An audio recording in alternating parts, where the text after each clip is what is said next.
Hey, it's Dr. Brenda, founder of the Gutsy Women Club, where women dare to dream and take bold actions to follow their heart's journey. Also, a full-time RVer traveling with my 3 cats, seeing this magnificent country. Hey, please subscribe below. Follow along on this amazing adventure.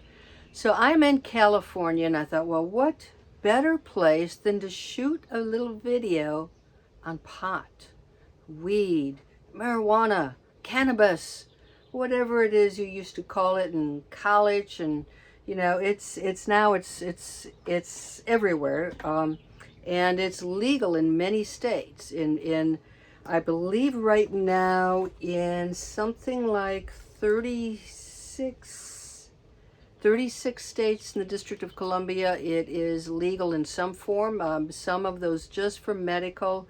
And right now, this is changing all the time. So I know this summer, a couple of more states are coming on board. So as of right now, early May 2021, it looks like there are about 16 states and the District of Columbia that have legalized marijuana for adults over the age of 21. Okay?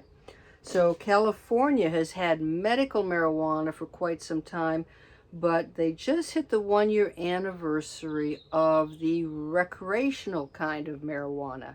Now, I'm not here to tell you to do it or don't do it, and I'm not going to go into the pros and cons. I'm just, if you're an RVer like me and you're traveling across borders and you get the opportunity to perhaps partake in a little bit of recreational pot, how do you do it? What's the process? Do you have any extra concerns? So that's my intent today, is to just talk about some of the logistics. And my cat Dolly is wanting a little loving here, so you wanna be the superstar? There's Dolly. Oh, Miss Dolly. So, okay, how do you get it? Now, like I said, part of this, California is just relatively new to the recreational piece. So part of this is going to depend on which state you're in and how long the recreational use has been legalized, because there are dispensaries located in different parts of the state. Certainly the urban areas, you're going to find more dispensaries. My experience is that in the suburbs, at least at this point, a lot of the dispensaries are set up for medical only. So right now I am just outside of San Diego, and I had to get a little closer to San Diego to find a dispensary that also included recreational.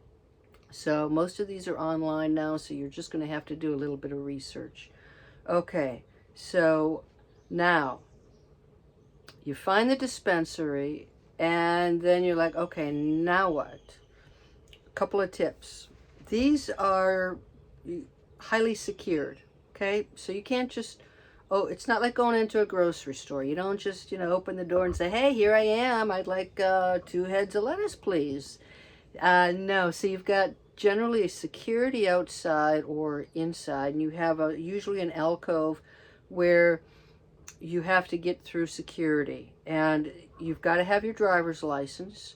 Show your driver's license to who's ever, at that alcove, at that front entrance, and they'll take your driver's license and run it through some type of a database. So once they do that, you are free to go in, but in a lot of places you got to have cash.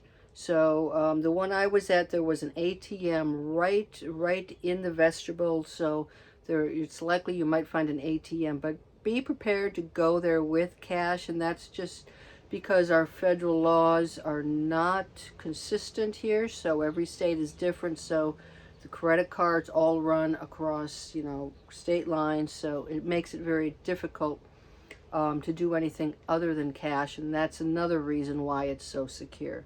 Okay, so that's how you find it, and how you get into the entrance. They'll buzz you in through a door, and there you'll see the goods. Okay, so one of the questions too is, how much can I get?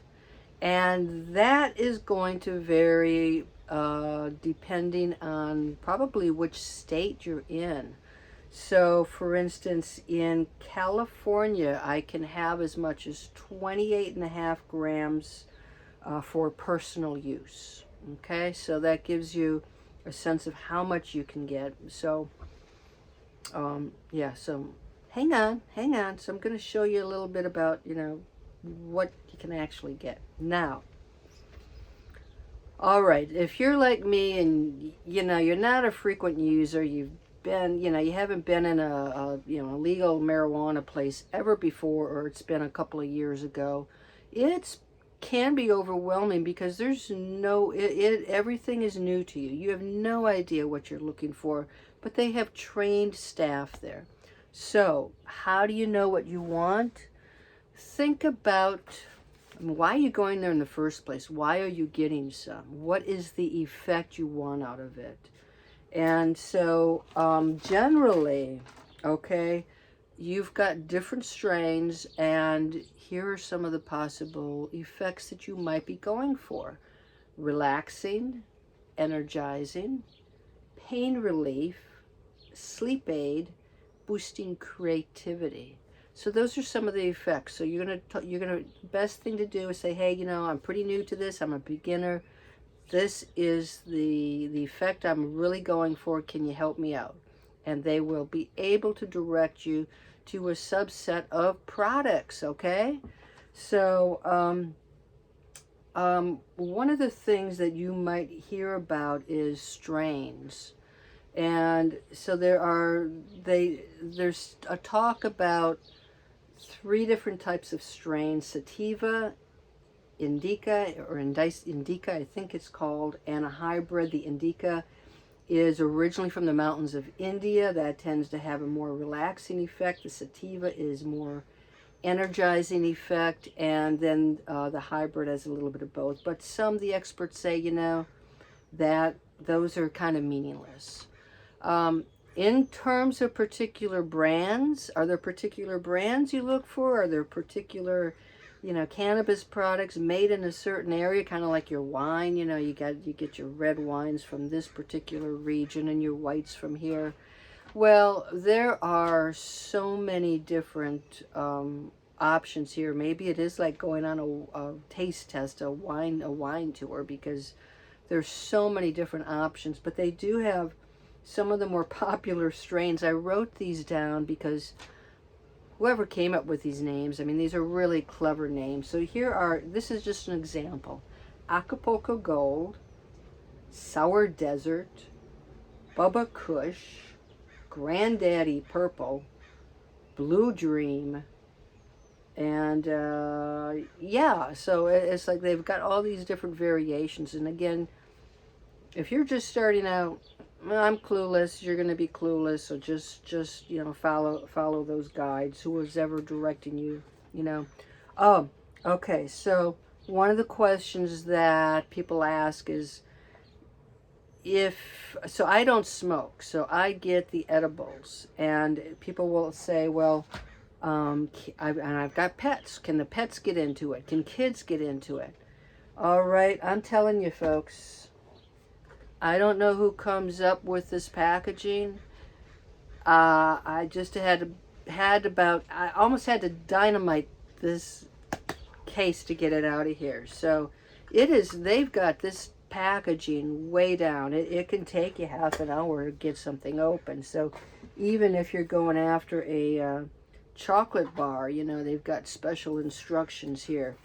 So how much does it cost and how much is in here? So remember, I told you that in California, the personal use is 28.5 grams. And so this is 5 grams a piece, or 5 milligrams, sorry, that would be quite the dosage. And that's what they come in milligrams. So this is 5 milligrams. And you get 20 little gummies, so there's 100 milligrams. And I've got some more, a different type of gummies. And this, again, you're talking about, maybe 60 milligrams in the whole package. So you can see you can have quite a bit before you even get up to 1 gram. So The packaging, I'm going to see if I can, I mean, this one is not too bad, but, so you'll usually have a sealed package, and you're going to have to,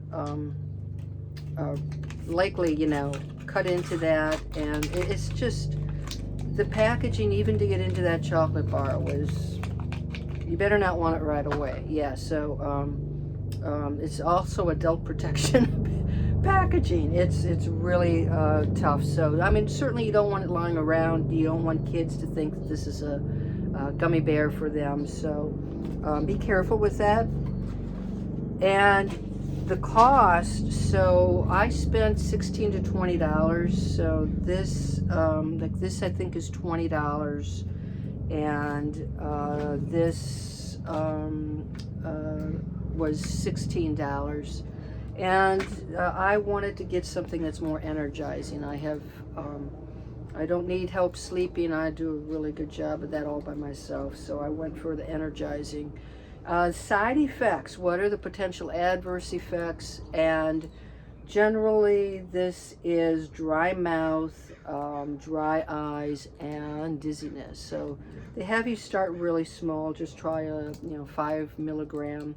One of these is down to 2 milligrams, and give it some time and see how you feel.